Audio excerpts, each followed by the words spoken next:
கும்பம் அப்படின்னா கும்பத்துக்குள்ள சதயம் இருக்கு. சதயம் சதைக்கும் அப்படின்னு ஒரு வழக்கு மொழி இருக்கு. அது வந்து தப்பா புரியப்பட்ட ஒரு மொழி.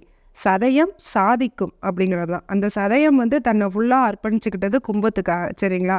அப்படி இருக்கும்போது கும்பம் வந்து சாதிக்க பிறந்தவர்கள் மட்டும்தான் கும்பராசிக்காரங்கள்.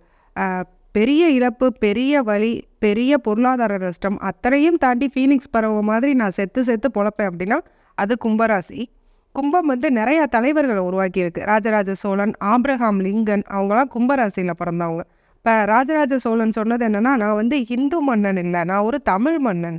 அப்படின்னா அங்கே என்ன இருக்குது? என்னுடைய இனம், தமிழினம், என்னுடைய மொழி, என்னை சார்ந்த சமுதாயம், அதை நான் வளர்க்கணும், அதை நான் பெருமைப்படுத்தணும்னு எப்படி சொன்னாரோ அதுபோல் கும்பராசிக்காரவங்க தனக்கு, தன் குடும்பம், தன் பிள்ளை அப்படின்னு இல்லாமல் தன்னை சார்ந்த சமுதாயம், தன்னுடைய பின் வரலாறு, தன்னுடைய பின்புலம் என்ன, தன்னுடைய மூதாதையர்கள் என்ன பண்ணிட்டு இருந்தாங்க அப்படிங்கிறத அப்படியே டெவலப் பண்ணி கொண்டு போகிறது கும்பராசிக்காரவங்க.